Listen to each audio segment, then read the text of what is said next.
Hello, this is Dave Hurwitz, Executive Editor at ClassicsToday.com, here to talk to you about the 12 trio sonatas by Domenico Gallo.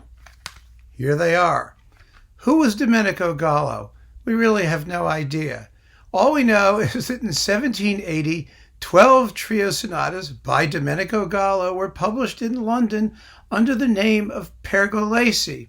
Now, why do we care? Well, the music itself is really very, very charming. The sonatas are in 3 movements each, in very simple forms for 2 violins and basso continuo, and they're melodically incredibly charming. I mean, really delightful to listen to. But that's not the point. You see, the point is that Stravinsky thought they were by Pergolesi, and so he used them for his Pergolesi ballet, Pulcinella. Now, this has been known for a while, but how many of you have actually bothered to check out the original sources, to see what Stravinsky actually did with them? It's really fascinating if you do it. And the best thing about it is that this very disc of the 12 trio sonatas by Parnassi Musici, which was originally issued on CPO, is on YouTube. You can find it on YouTube. I'm sticking a link in the little thingy below this video so that you can link to it and hear them yourself. But I just want to give you an example because it really is fascinating. Here's Stravinsky. So here's the opening of Pulcinella, and in Robert Kraft's excellent recording on Naxos with the London Symphony. This is the complete recording with songs, by the way, and it's coupled to the Fairy's Kiss. So you've got both Stravinsky ballets that were based on music by other people, one Tchaikovsky, one Pergolesi, or whoever, Gallo. And of course, actually, all of Stravinsky is based on music by other people. But that's another issue. We could talk about that some other time. This is a great record, by the way. So if you would like those 2 Stravinsky ballets, you could certainly do worse. Anyway, here, listen to this as I get this going. Here's Stravinsky, the opening of Pulcinella.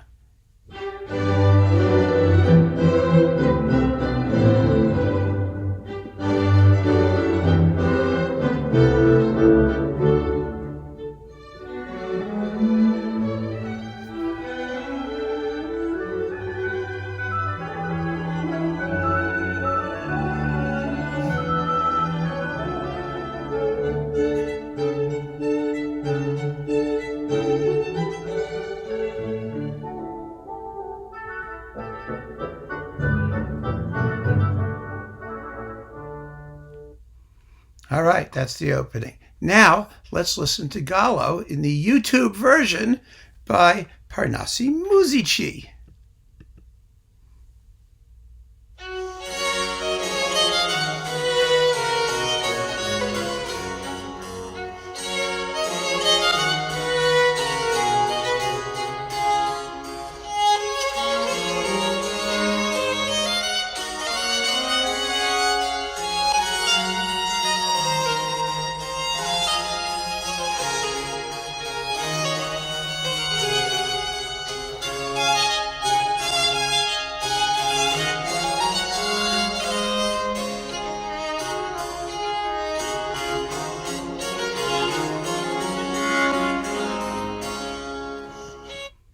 All right. Basically, Stravinsky does absolutely nothing. It's fascinating, but it sounds different. Why? Obviously, Stravinsky achieves a lot of what he wants to get simply through color, simply by varying the scoring, particularly between strings and woodwinds, with the oboe and the bassoon alternating in phrases, and then the full body of strings and the solo strings. The whole thing transforms the music, but it's the same music, and really the same music. I mean, he has to do very, very little. A lot of the typical Stravinsky hallmarks, the coloristic sharpness and the acuity of rhythm, he gets simply through the alternation of timbres. It's really, really amazing, especially in the last number, which actually the last movement of the 12 trio sonatas is the last movement of Pulcinella. And there are 7 movements in total that he took from these pieces. I just have found this completely fascinating, making these comparisons.